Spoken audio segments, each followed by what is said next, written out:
The Patriots Beat podcast here on the CLNS Media Network. I am Mike Kadlick, joined by my co-host Alex Barth from 98.5 The Sports Hub. We are here to preview Patriots versus Colts coming up this Sunday from Gillette Stadium. The 3-4-1 Colts are here to visit the New England Patriots, who are 4-4.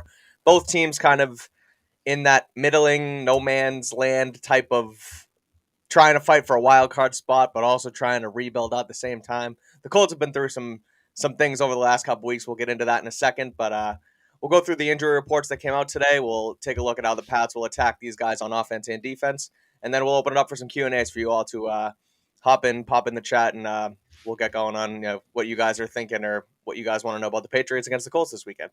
But let's start with the injuries, as we do now every Injury Thursday here on Patriots Beat, and we will start, and we'll kind of just rattle off who were the DNPs, the limited, and the full guys for both teams, and then we'll integrate who did and didn't practice into our offensive and defensive analysis. So first of all, with the Colts had a tough day on the DNP list with cornerback Tony Brown, tackle Dennis Kelly, Matt Ryan didn't practice, Grover Stewart was a resting day, so that's kind of just a what do they call it in the NBA? Maintenance load day? management. Load management. Yeah, load management. Yeah. Linebacker Grant Stewart was out with a pec, and running back Jonathan Taylor was out for a third straight day with an ankle injury. So it's looking like JT is not going to play for these guys, which would be huge for the Patriots on the defensive side of the ball. Ryan Kelly was limited, the center. And then Stephon Gilmore was a full participant. DeForest Buckner was also a full participant. Zach Moss is back after just getting traded to Indy. And Kwity Paye and Yannick Ngakoue as well were full participants. So it looks like their D-line is going to be fully loaded up this week against the Patriots. The big one I thought was Gilmore being back with the full participant. I know that it wasn't likely that he wasn't going to play, but that's just a guy who's going to bolster their back end even more. Yeah, that's the guy. I mean, he can take away half the field, right? He can take away whoever he wants, and we can get into how they're going to use him here in a little bit because I have some thoughts on that, but it's a different game when he's out there, 100%. Yeah. So that's the Colts. Again, we'll talk mainly about JT, maybe some guys along the defensive line who the Patriots will struggle with because the Patriots had an addition to the DNP list today as Marcus Cannon was out with a concussion, along with David Andrews, the center, once again a DNP on a Thursday. Looks like he's not going to get cleared for Sunday either at this rate. Damian Harris, running back, was out again with an illness, and Devontae Parker was out again today with his knee. So again, I don't know. I haven't heard much about Harris's what he's sick with, but that could be something that he, gets through the next couple of days and ends up suiting up on Sunday. But that's something to monitor. Parker's knee obviously doesn't look good again. It's unlikely he's going to play. So those are the DNPs for the Pats. Right. Limited was Christian Barmore again, Kyle Duggar again, Pierre Strong with a hammy, which he hasn't seen the field other than special teams, but it's someone to have, especially if Harris isn't going to play. Watch out for Pierre Strong on the injury report again. Dietrich Wise's ankle. He was limited. And then removed from the list, which is a good sign always, is Devin McCourty, who he had a maintenance day as well. Adrian Phillips with the shoulder. And then Matt Slater was on there with a hammy yesterday, but he's full go now. So anything stand out to you, really, besides, Marcus Cannon's the big one here. I think they're going to struggle again on the O-line, but what do you say? Yeah, we can get into that a little more when we do the offense, but yeah, Marcus Cannon apparently suffered a concussion basically in the last 24, 30 hours. He was out of practice yesterday. The media portion of practice, we only get to watch 10 minutes of what's a 3-hour practice or 2-hour, whatever it is, practice. We get the very, very beginning of practice. So could have happened during practice, could have happened after. We don't know. I don't believe there's been anything reported. I just sort of got out of the car. So I apologize if there's something in the last 10 minutes. No, nothing more. No. But yeah, we can kind of use this to transition into. Yeah, let's get right into the offense. The offense. The Colts, I just talked about Gilmore and how great he is. The Colts' strength, though, defensively is that defensive front led by DeForest Buckner, Yannick Ngakoue, Kwity Paye. It is another tough test for Patriots' offensive line coming off of, I would say, the worst game of the year. And in my mind, maybe the worst game I've seen them have collectively. Maybe there's individual efforts, but the worst game I've seen them have collectively in my 5 years covering the team. Looks like they're still going to be without David Andrews, who I think was, his absence was a big reason that they were hurting. And now what are they going to do at right tackle? Marcus Cannon has kind of been that guy that has steadied them when they have to bench Isaiah Wynn. Cannon hasn't been great, but he's been better than Wynn, who's been called for a league-high 8 penalties this year. No player in the NFL has been flagged more than Isaiah Wynn this season. So does that mean they're stuck with Wynn? Will they give Yodny Kajust a chance after he was a healthy scratch last week? It's going to be a major test, and they're going to have to be willing to use everything they have at their disposal here, talking about keeping backs into block, tight ends into block, but potentially losing Cannon, which it feels like the way NFL concussion protocol works, it's going to be real tough to get him ready for Sunday. Right. Losing him could be a big blow. Yeah, and you think about it too that way, right? So like last week, Cannon comes in for Wynn. Wynn's on the bench as their swing guy across the line, and then Cole Strange struggles right at guard. So then, okay, it's easier for them to take a guy like Wynn and put him at guard with a struggling Cole Strange because you have Cannon there to obviously play the tackle position when whatever Wynn's not there, right? But now it's like, okay, Cannon's out. Now Wynn has to step up, and then what happens if Strange gets beat 5-6 times again like he did on Sunday against the Jets? It's like you don't really have that flexibility anymore with Andrews banged up as well. Like Ferentz can't be a swing guy on the inside anymore like they had used him for in the past. So they're very tight now, depth wise on the offensive line. And like you said too, I guess it's good that they have a Yodny Kajust back, right, to kind of be there just in case. But that shouldn't be the end all be all and the thing that you rely on heavily here. As again, like you said, the Colts have this dominant defensive front. They have guys like Ngakoue and Pay and Buckner, right? Like they're going to get after these guys and they're going to struggle at times, and it's going to be sort of telling how they can potentially come back from it down the stretch during the game. Yeah. And then the other part of that, just as far as how they attack this defense, right? It's like so now, right, you have Mac Jones, and Mac Jones against the I'm losing my mind. Against the Bears, right? Gets pulled, whatever, after the thing. We don't know exactly what happens, whatever, whether it was injury, whether it was this and that, whatever. That's behind us. He gets his full game in against the Jets. Doesn't look great. You take a look back at the film, you analyze what happened with some miscommunications and what have you. Turns out he actually looked okay, right? Like he was getting comfortable. Right. It's the next week now. How do we continue to, keep this train going with Mac Jones at the helm? Well, you protect him. First and foremost, to go in with what we just talked about, right? You got to keep him upright. You got to give him a chance to compete. You talk about how we didn't think he looked good last week. A lot of that was, well, the Jets are on top of him the whole game.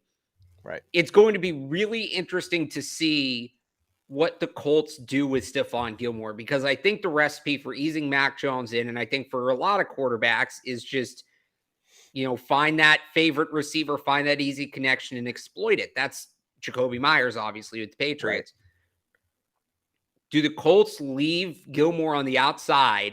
And if Parker doesn't play, this becomes, even more of an issue. Which I don't think he's at this rate. I don't think he's going to either. I agree with you. Do they leave Gilmore on the outside with Nelson Aguilar or Tyquan Thornton or Kendrick Bourne or whoever? Or do they take Stephon Gilmore and put him in the slot in this game and put him on Jacoby Myers? Because I think Jacoby's had a fantastic year. I think he's a fantastic player. I'm taking Gilmore in that matchup. I'm taking Gilmore to, maybe not blank him, but certainly dominate that matchup. Now what is it, right? Last week he threw to Myers 10 times. He threw to Stevenson 8, and nobody else got more than 2 targets. So now is it just Ramondre Stevenson? Are you putting the whole game on Ramondre Stevenson's plate? Are you going to find ways to throw to the boundary? If you're going to do that, you need more time to throw. And then again, it comes back to the offensive line. So I think a lot of it comes down to if Gilmore's not on Jacoby Myers, if it's Kenny Moore. I was going to say, though, Kenny Moore, that was going to be my next point to kind of bounce off that. Kenny Moore's a really good slot corner in this league. Like, yeah, that's not, I still take Myers, though. I do too, but it's a matchup. It's not. He's not Gilmore, but it's also not what we thought it was going to be against a guy like Kyler Gordon against the Bears, right? It's a competitive matchup, I'd say. I still think you can go volume. Like, I'm not throwing – I'll throw volume on Kenny Moore. He'll win some, but I think he's not going to win any one rep clearly enough to the extent where, like, good passes are going to get picked off. And I think you'll end up ultimately taking a profit if you go volume against Kenny Moore. Fair. I'm not going volume against Stephon Gilmore. No. I don't know that there's a coach or a quarterback that would. You cannot target Stephon Gilmore 10 times. If you Right. do that, you're asking for trouble. And this is where, again, it would go beyond Mac Jones. If that's the game plan they come in with, Mac's going to get picked off multiple times. If that's what the coaches are telling him to do, he doesn't have a ton of choices. But the game plan cannot be throwing volume at Stephon Gilmore. I don't care who the receiver is. I don't care who the quarterback is. I don't care any of the other circumstances. If Stephon Gilmore is healthy, you cannot attack him in volume. You just can't do it. I feel like Belichick's smart enough to not bring that into the game plan. For sure. With what hands? Is it up to Belichick?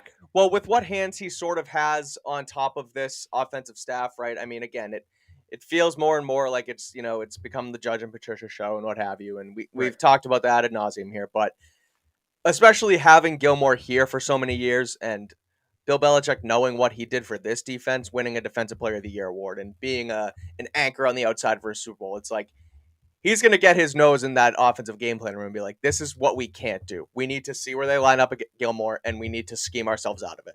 And it's not going to be easy because, again, the defensive coordinator for the Colts is Gus Bradley, who he was a failed head coach in Jacksonville, but he's got like 30-plus years of experience in the league. He's a veteran defensive coordinator. He knows how to scheme up a defense against the best of them. I mean, he was with the Legion of Boom in Seattle for those many years. Yep. He went to 2 Super Bowls, so like, this isn't a chump on the other side of the defense. This is the matchup I'm much, much, much more concerned about than them going against the Colts offense. Like, this is the win or lose of the game right here, is this offense against this defense, because Bradley's a legit play caller. And the point that I continue to look at now, and honestly, thanks to you, every time we scout these games up, right? It's, do they have guys at every level? And the Colts have multiple guys at every level. Linebackers, iffy, right? But they have Shaq Leonard, and that's one. And then they got guys like Gilmore and Kenny Moore on the back end, and then they have this dominant defensive front. So they're going to make it tough on the offense. So I'm excited, I'm curious, and it should be interesting to see just how they do it. Yeah, I think a big part of this game, and some of this is no duh. I kind of hate making these points because it applies to every football game, but I'd say it's more pronounced in this one. Patriots got to get a lead. The best thing that could happen to the Patriots in this game is they get ahead because it allows them to run the ball, which, what was it? Ramondre had, I think it was 76 yards last week, 86 yards after contact. However many yards he had rushing. Right. He had 10 more yards after contact. So if the offensive line can't hold up, if you can at least run the ball, Ramondre is going to create. He's going to create opportunities for you offensively. Will it be enough to close the game out? It depends on what the score ultimately looks like, but you'll get something without the offensive line necessarily showing up. And then on the flip side, if you get ahead, you force Sam Ehlinger to throw, which is a best case scenario, right? You force Texas Ian Book to throw the football, which is exactly what the Patriots want to see happening. So you want to get up in any game. Obviously, you're trying to win the game. The goal is they should score more points than the other team. Yeah, thanks. But this is a game, especially where, it feels like whoever scores first wins kind of game. There's not going to be a ton of points scored. Both of these teams want to run the football. They want to shorten the game. This is a game where scoring first is even more important than it usually is. Yeah. And again, I just go back to kind of the points I had just kind of gone off, right? It's like, it's not like, when you think about the game as a whole, and it's okay, all we got to do is score first because it is Sam Ehlinger and Deion Jackson on the other side, and it's no longer Matt Ryan and Jonathan Taylor for what Matt Ryan is, right? It's like, oh, this is easy. Let's just go get our points. But I think it's going to be low scoring, and I don't think it's going to be as easy as, not that you said it's going to be easy, but it's like they're going to have to scheme up ways to go down and score and get it done right away. And they've been pretty good at that with their scripted drives every so often this year, whether it's out of the half, or whether it's through the beginning of the game. But like last week, I know they didn't score till later on. They kind of turned it on in the second half. Again, and then I also think too, like what you just said, they want to be able to do that so they can run the football. If Harris can't play, it's going to be the workload on Stevenson again. And it's like, I've kind of just come to terms with this at this point. They're going to do it, and he's going to fade down the stretch, and then everybody's going to be like, what happened to Ramondre Stevenson? As if I wasn't telling them for a month. But this is what it is at this point.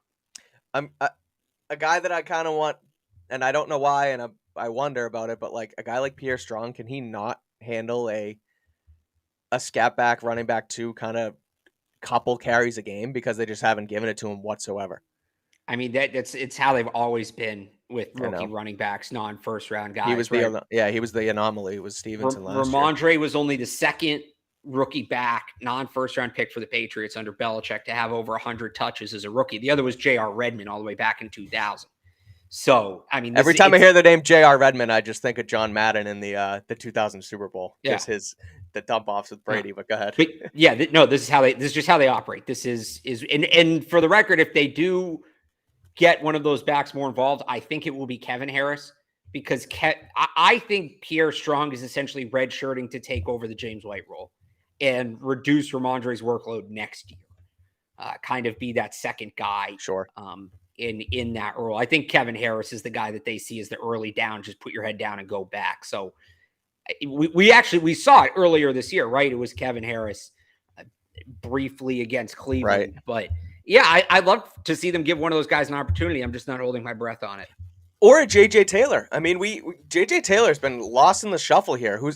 I'd rather see Kevin Harris, honestly. Maybe I would, but we're not seeing either of them. And it's like JJ Taylor's been in the system before. Fair. And he's made some plays here. So, I mean, he's not great. He hasn't been superb, but you would think that they see that the workload on Ramondre is incredibly high right now. So give a guy who's been here before a chance to just take some snaps, whether they're passing to, and again, it's like, it's tough because you want to have the protection there and a guy you trust to, be able to chip off a block or, especially in this game. Exactly. So, I mean, they're struggling in the running back department. They're struggling on the offensive line. So it's not going to be smooth sailing on offense, but they do, like you said, I agree with you. They do have to get out to a lead against this Colts offense. Anything more on how they can kind of scheme these guys up and what you think just from an offensive perspective, and what any more keys to the game here before we transfer into defense? I mean, go ahead. No, I think I pretty much got it all. Yeah, this game's on the other side. This game specifically is really on the other side of the ball. It's really the Patriots defense versus the Colts offense, I think. Right. Yeah, and let's get into that, because this offense and defense, I think I think personally it's going to be won or lost on this side of the ball, because right. I think that the defense is so much better than this Colts offense. The Colts offense is a mess right now. They just fired their offensive coordinator, Marcus Brady, seemingly another scapegoat in this long line of Chris Ballard bringing in quarterbacks and them not working, and bringing in Reich's guy and Hurt, and Andrew Luck going down, and then Jacoby Brissett coming in. And it's been an endless shuffle of old, aging, middling quarterbacks, whether it's Phillip Rivers or, like we said, Matt Ryan or Carson Wentz, and it's not working. They fire their offensive coordinator. Zach Kiefer from The Athletic said that Frank Reich is going to absorb a lot of the offensive coordinator responsibilities here going forward, which makes sense. I mean, he was Doug Peterson's right hand man. The plays. Right, yeah, but I'm saying, just in general, he's, grabbing the reins, basically, right? And right.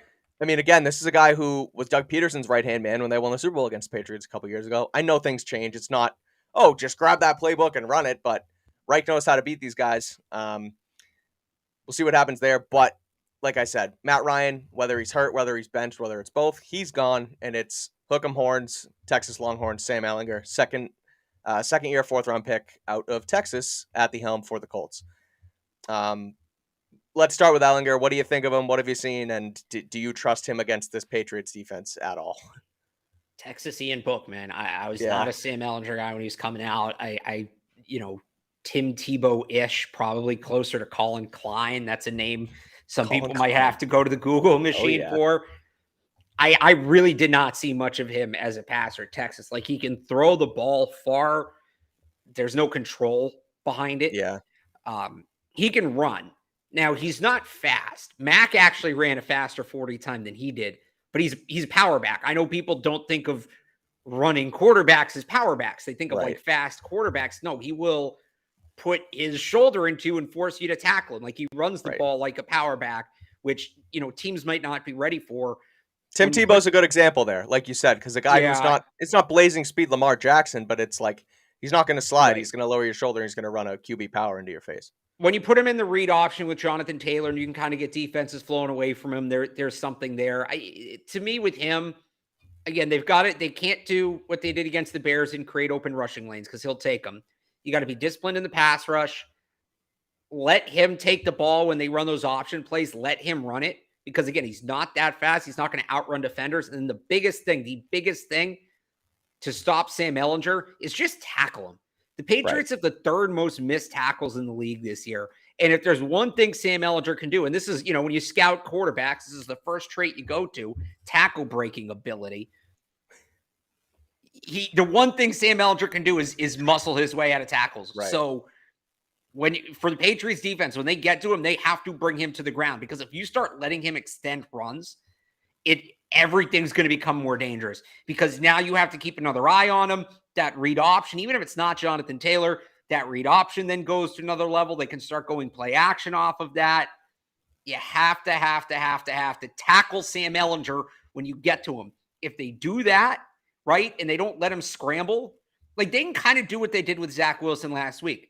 If you just hem him in and basically force him to make a decision throwing the football, he's probably going to make the wrong decision. And even if he makes the right one, he's not necessarily going to get the ball there. Right. You can't give him free opportunities. That's the biggest thing. You don't give him any reason to get comfortable. Right. And building off like what you said, just on, being able to maybe scheme up a read option scenario with Sam Ehlinger and Jonathan Taylor. It looks like Jonathan Taylor's not even going to play here. So it's going to be, they're going to rely on likely, and they just traded. Still take the back. Still, whoever the running back is, if Sam Ehlinger is going to run the ball 20 times in this game, let him run the ball 20 times in this game. I'm comfortable with that. Right. Well, especially the point being here is that Jonathan Taylor, whether you look at his fantasy numbers, and that's what people focus on in Twitter and all that garbage, right? But like Jonathan Taylor, when he's healthy, is a good running back. He just hasn't been able to get healthy this year. It's not like he's bad by any means. He's one of the best running backs in the NFL. They're losing him. They also just traded Nyheim Hines, their backup / third down scat running back. So now they got Zach Moss back in return, who is at practice, but he hasn't been in the system yet, on a team that's depleted at offensive coordinator and offensive staff as it is. So it's like you're looking at a rookie Deion Jackson who might have to take some carries. Jordan Wilkins is a guy they drafted a couple years ago who they just signed the other day, who he had played some good football for the Colts a few years back, but I mean, he was essentially on the street and they just brought him in. So this feels like get after this team. You focus on Ehlinger as a runner. Is it Ehlinger? I always say Ehlinger. I'll probably keep saying Ehlinger 3, 4, 5 times as we go, but keep Ehlinger in the pocket. Don't let him get away. Make him make decisions because the running backs are down. The offensive line looks like they're a little bit depleted as well, with Ryan Kelly and Dennis Kelly both nursing some injuries. And even at that, it's like, and we can go into this a little bit more, just how they potentially defend the receiving core here. I mean, Michael Pittman's pretty good, but then it's like you got a rookie Alec Pierce, and then you're defending Mo Alley Cox, who's a former basketball player playing tight end. So again, I don't want to just dumb down Mo Alley Cox to a basketball player, because he's been pretty good here in the NFL and their Colts system for a few years now. So I mean, he's a solid tight end, right? But I don't even think he's a Tyler Conklin like they faced off against last week. And if you get Duggar back, I think you can match up against these guys in the secondary as well. So a couple of things. First off, Mo Alley Cox now guaranteed to score a touchdown, whatever the odds are on him, a touchdown anytime, because Mike slept on Robert Tonyan. He then slept on Tyler Conklin. He's now sleeping on Mo Alley Cox. And by the way, I would take Mo Alley Cox over Tyler Conklin. Probably about the same tier, but okay. Mo Alley Cox, I think he's a little better with the ball in his hands. He's like low-key slippery. Yeah. The interesting thing is, I'm just not a tight end guy. I'm just not a tight end guy. It's like, that's a shame. It's one of the best positions in football. You were a quarterback. How are you not a tight end guy? I love the position, but I just think in the league, it's like, it's Mark Andrews, it's Travis Kelce, it's Darren Waller sometimes, and then it's like everyone's just all the same after that, and I think they're easily defendable.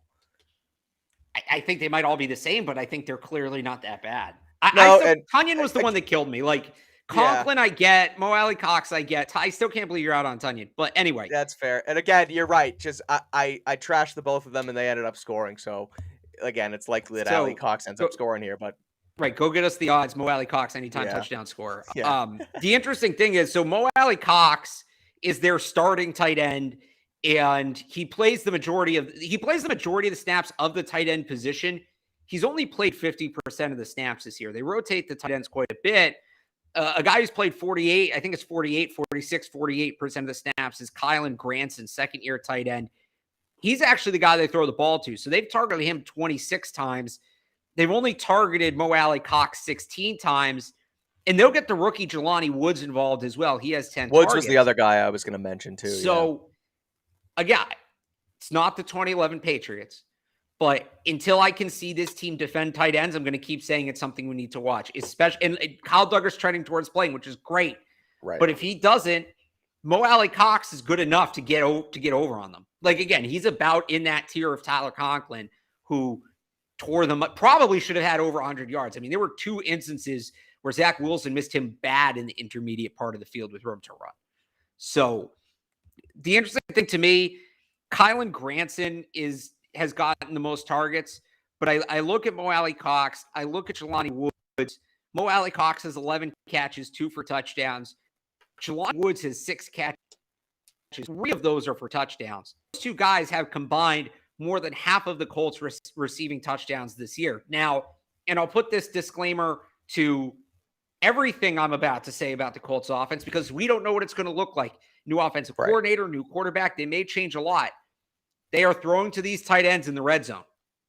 So, and those are the second and third tight ends. So even if you do have Kyle Duggar on Kylan Granson and he's taking away Kylan Granson, you still need other players to cover the other tight ends, which the Patriots have struggled to do.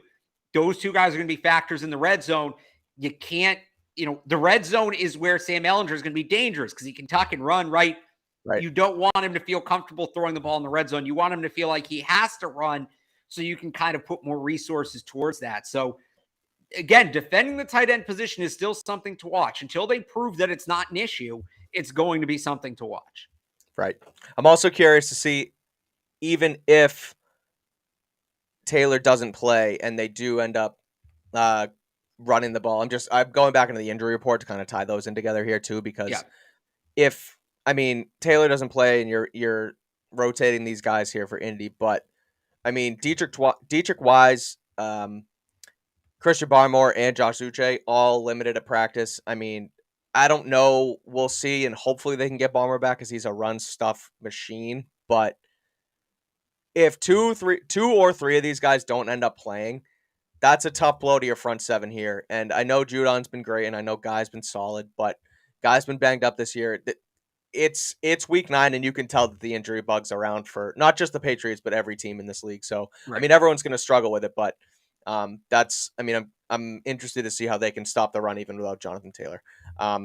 Because it's like, it seems like it's going to be a battle of not necessarily a battle of backups, but like a battle of banged up teams, because Dennis Kelly didn't participate for them at tackle. Ryan Kelly and I feel like over the last several years, the Colts offensive line has been really, really good. Like Ryan Kelly, ever since the luck went away, and before that, they used to get him killed. But you draft Quentin Nelson, you have Ryan Kelly from Bama. It's like they really, and who was the kid from Costanzo? Anthony Costanzo from BC. Costanzo, yep. They had a good bunch there for a while, but a guy like Ryan Kelly, I feel like he's fallen off a little bit over the last several years. Quentin Nelson, as good as he is as a guard, it's like you don't see his highlights of him throwing guys through the second level anymore like he used to. So he's still solid, but I don't see the Colts offensive line being as good as they were in the past. So as long as the Patriots can get healthy, I think they're gonna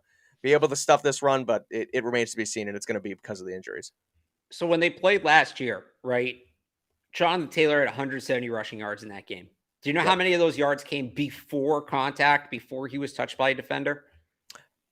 I don't know, but I do know that he did have that really long run in the end. So that was skewable. I don't know. He broke a tackle at the second level. So some of this is that run, but not all of it. Okay. He had 104 yards before contact last year of 170.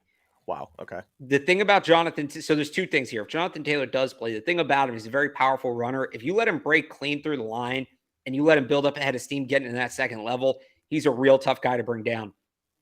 Even if it's not Jonathan Taylor, that's 104 rushing yards where the back was essentially irrelevant, right? Those 104 yards all go to the offensive line. Right. Can't have that. You just can't exactly. have that. And I'm not saying that the Patriots defensive line needs to bring the ball carrier down at the line of scrimmage or they're screwed, but you need to at least get hands on him. So by the time he gets to that second level, whether it's Juwan Bentley, Kyle Duggar, whoever's back there, Anthony Jennings, Jelani Tavia, it's just a cleanup job, right? Yeah. The guy's stumbling, he's off balance, whatever it may be. The defensive line could not even touch the running backs last year as they were going by. They couldn't even get a hand on them to swipe them as they were going by. We'll see if Christian Barmore returns. He'd obviously be a big part of that, but the defensive line needs to win at the point of attack. That's how they're going to stop the running game. Win at the point of attack. 100%. Anything else on this defensive game plan before I think it's good. Well, we can open this up to Q&A for everyone, but any last thoughts on sort of how they beat this Colts offense? Did you mention Paris Campbell? I'm a big Paris Campbell fan. Okay, no, I mentioned Pittman and Pierce. I didn't touch on Campbell. I mean, I'm just a fan of his. He's the one guy that probably worries me. I like Pittman too, but he's the guy that worries me maybe more than anybody else. I'd go Jalen Mills on Pittman, Jonathan Jones on Campbell, and then Jack Jones on Alec Pierce. That's just how I'd line it up. But don't sleep on Paris Campbell. Good player. Good versatile receiver. He's someone who I think he was he a first round pick? I believe he was. He was one of the first Penn State guys under what's his name? The wide receivers coach there. Why am he played in the league? Reggie Wayne. No. He was teammates with them. And he's been Brian Hartline, right? Oh yeah, okay. Brian Hartline's been churning out like all we saw it last year with Chris Olave and Garrett Wilson, and they've got like 3 guys coming this year. Paris Campbell, he's second round pick, 59th overall, but he was kind of at the beginning of that Ohio State resurgence there. Yeah, definitely. Another guy again to watch out for. They have like you said, they have the speed to cover him in Jonathan Jones. Jones is a guy who I liked his quote today too when he said we're not allowed to think about the bye week where we're on Indy. So I mean, I'm a huge John Jones guy. He's fast. He's able to cover guys like you said, like a quick Paris Campbell type player. So someone to watch. Don't sleep on him. But I think the Pats have the ability to do it. So what we're gonna do here, we're gonna have you guys listen to me talk about LinkedIn, our sponsors here. But in the meantime, also fill the chat with some questions, so we can answer them about what's gonna happen this weekend with Pats Colts. But in the meantime, let's talk about our friends at LinkedIn, because these days every new potential hire can feel like a high-stakes wager for your small business. You want to be 100% certain that you have access to the best qualified candidates available. That's why you have to check out LinkedIn Jobs.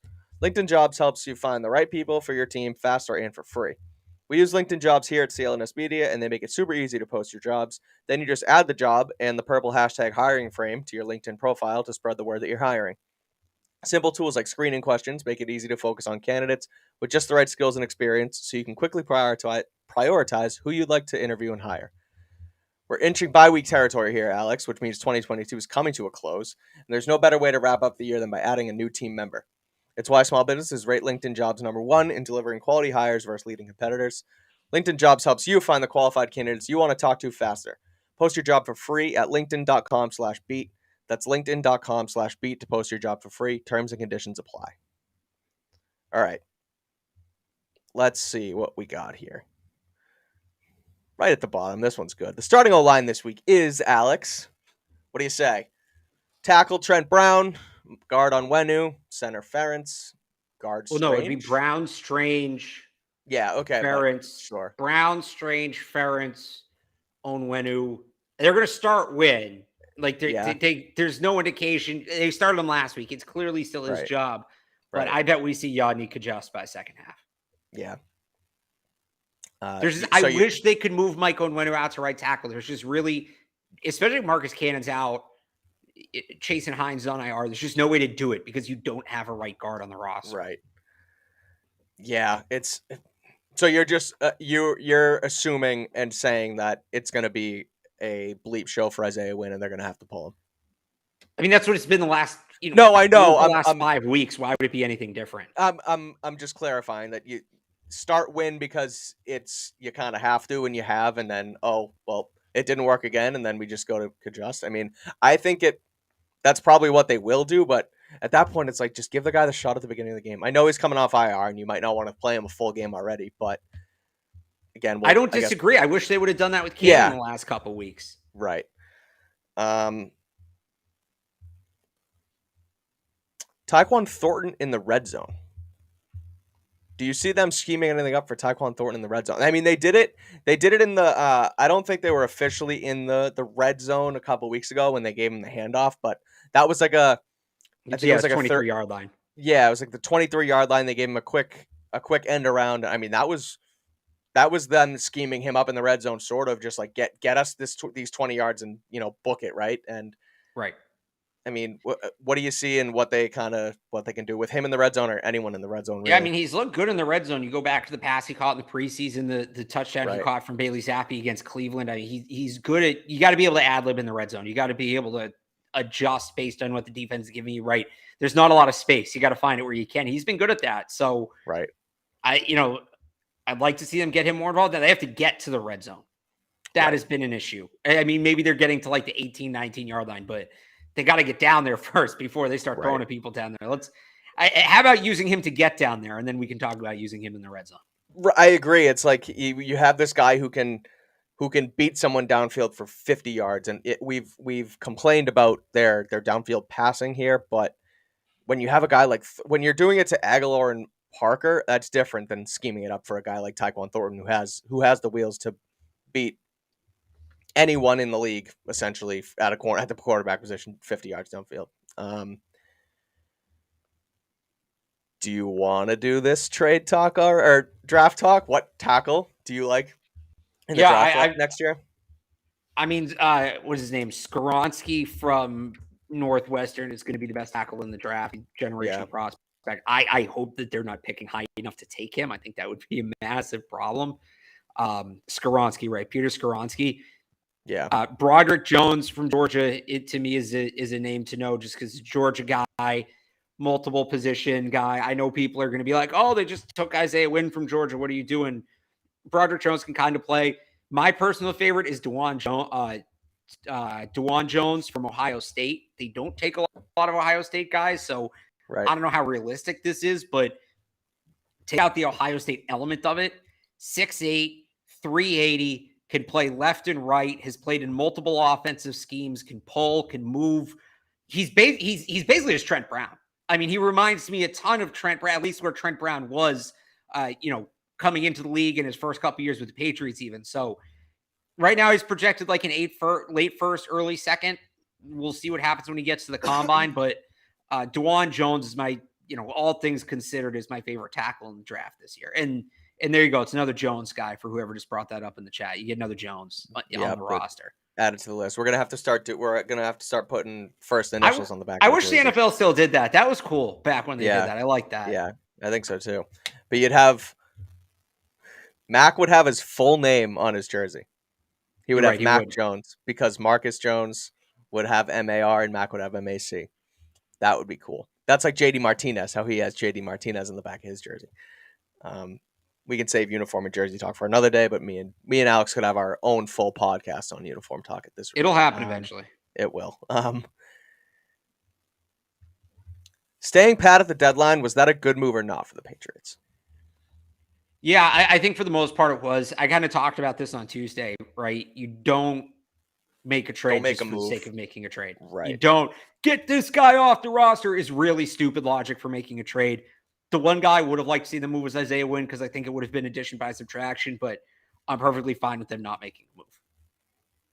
What about a guy like Brandon Cooks right now, who, again, this might have just been... Couldn't afford him. It was a second and a fourth that I think I saw reported. No, I mean like cap-wise, they couldn't have afforded him.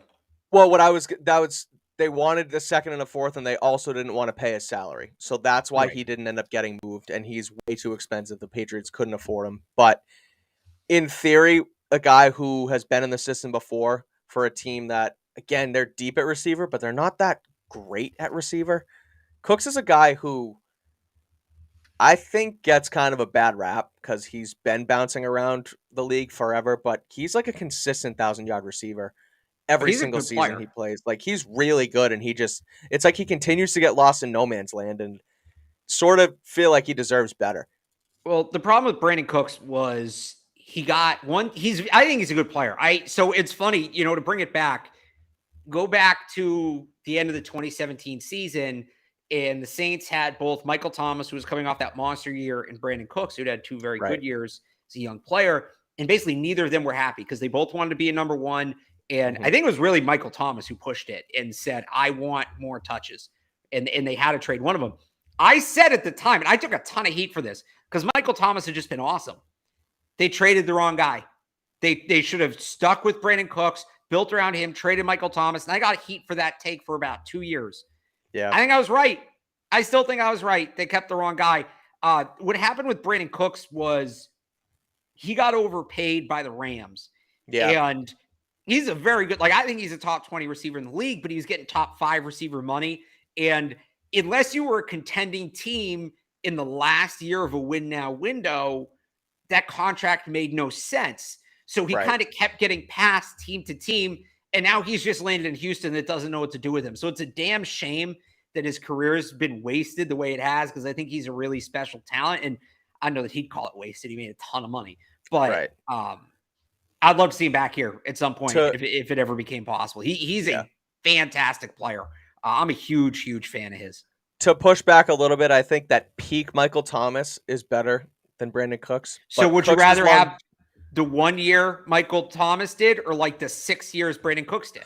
Well, that's what I'm saying. But I mean, you can compare it two different ways, right? I mean, at their peak, Michael Thomas is a better player. But here's the point I'm making. And first of all, I don't think by much. I think he was in a really, really good system. Right. No, I agree with you there too. You're the Saints in January 2017, right?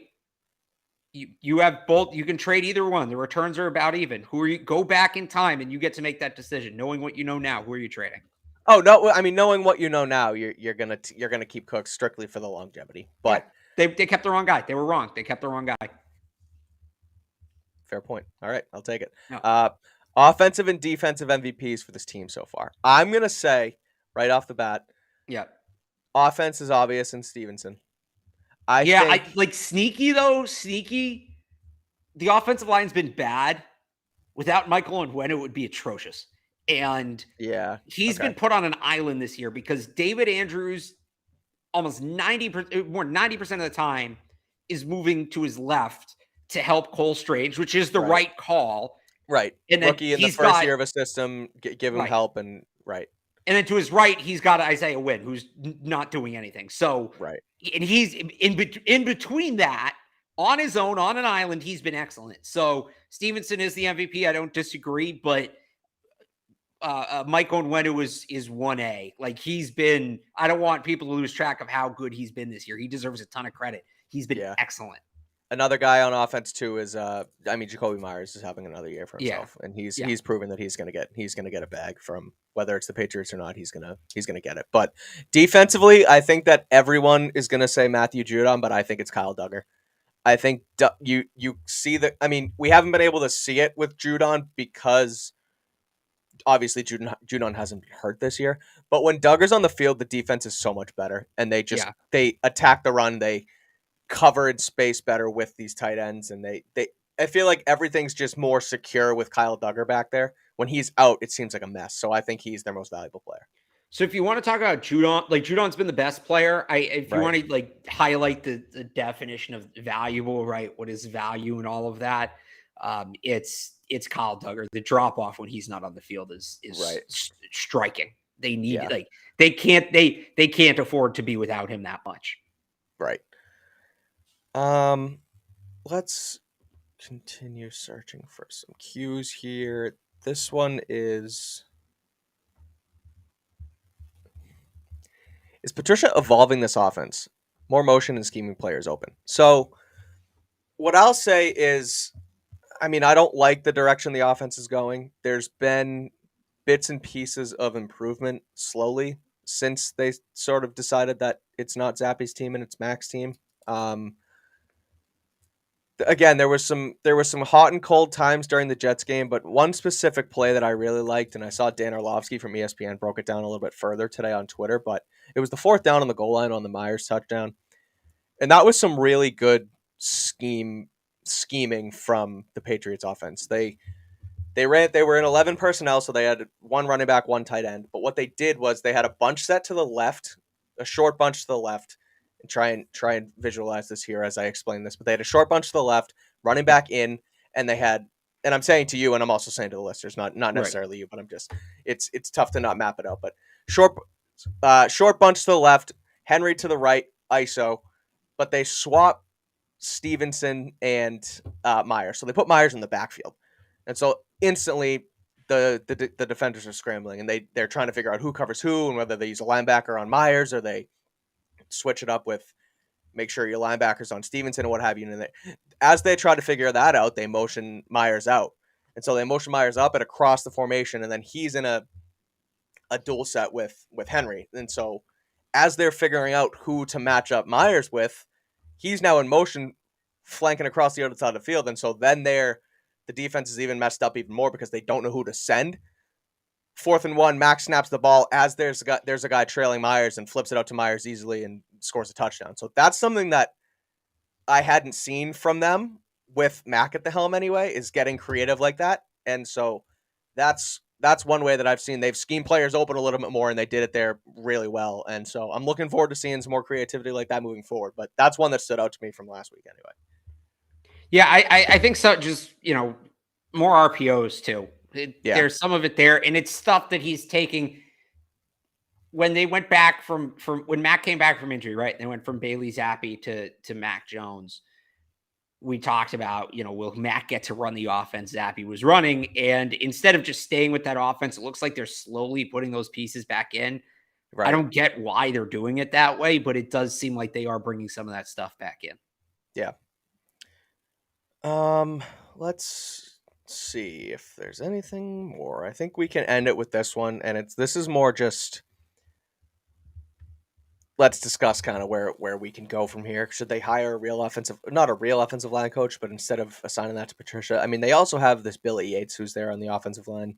Yeah. It seems like he's been their offensive line guy with Patricia taking over the reins on offense. But I mean, the easy answer here, and it's going to be like this forever, and it's, let's just bring back Dante Scarnecchia. That guy's done. That guy's retired. He's wherever he is, has his feet up on the couch, calling into radio stations and, doing what have you. But he's not going to come back. I mean, what do you think? Is this more an injury thing, or is this a more scheme thing on the offensive line and why they're struggling, I guess? Injuries are a part of it, but I do think you're asking a lot of Matt Patricia right now. The name to keep an eye on is Brian Ferentz. He is the offensive coordinator at Iowa right now. His dad, Kirk Ferentz, is the head coach. Mm-hmm. His brother, James, is, David Andrews' backup, now the starting center for the Patriots. Yep. So Brian played at Iowa under Kirk Ferentz, bounced around the NFL for, I think, like 2 years. He was on practice squads, came to the Patriots, was a quality control coach with the Patriots. He was then the tight ends coach in 2011, that year. Went back to Iowa, was the OL coach there, then was promoted to, I think, the running backs coach. Eventually picked up the offensive coordinator tag. He's now the quarterbacks coach as well. Iowa's offense is atrocious with him as the offense coordinator. They rank, going into last week, I haven't checked the updated numbers. They were 128th in scoring out of 131 teams. He's going to go, but his dad's not going to fire him. And there was a report from Pete Thamel on College Game Day last week that he's been looking at NFL positional jobs as a way to kind of get out from Iowa without getting fired. A guy who played offensive line, who's coached offensive line, a son of one of Belichick's friends, a brother of somebody on the team, a guy who's coached here before. I would keep an eye on. That makes too much sense in the world. Brian Ferentz coming back here at some point after college football season and then moving forward. Maybe it's not for the end of the 2022 season, but moving forwards in some sort of offensive line coaching role. It would really not surprise me if we saw that at some point in, I don't know, call it the next 6 months. That's why we do the show, Alex. That's the insider stuff that you don't get anywhere else. So good stuff, good thought process there on, just reading those tea leaves, which we try to do for you guys this year as much as possible. So that's our Q&A. Thanks for populating the chat and giving us some giving us some quick hitters there. Before we wrap this up, let's talk Thursday Night Football. What's going to happen tonight? Because the Eagles are at the Texans. We mentioned a little bit that their receiver room's kind of a mess. Brandon Cooks is out tonight. He wanted to get traded, and he's no longer there. Or not no longer there, rather, but he's not suiting up tonight. Nico Collins is also hurt. He's a second-year receiver out of Michigan who seemed like a secondary, solid piece to Brandon Cooks there for Davis Mills to kind of throw to. But home dogs, and they're 14-point underdogs. The Eagles are favored by 2 touchdowns tonight. The total sits at 45.5. The Eagles are undefeated, obviously. They're looking to continue that stretch moving forward. Thursday nights can get funky, but I think this Eagles team is legit in the NFC. I don't know if they'll cover that 14-point spread. I just think that's way too many points to be at home as an underdog like that. So if I were to bet the game, I would probably lean Texans, but I think the Eagles are going to still win it pretty handily. I just think that's a lot of points to cover. But any thoughts on the game in general, Alex, before we wrap this up? Yeah, I normally default to I don't know what the exact number is. I look it up before each season. I think it was like 58% going into this year. The home team wins more than usual on Thursday Night Football. So I generally default to the home team on Thursday Night Football. Not tonight. Not tonight. Yeah. That Eagles team's too good. Texans have nothing. They're debuting the red helmets. So that's unless that really gets them going, and I am looking forward to seeing the red helmets. Big uniform night. Red helmets for the Texans. Philly's got the powder blues going in the World Series.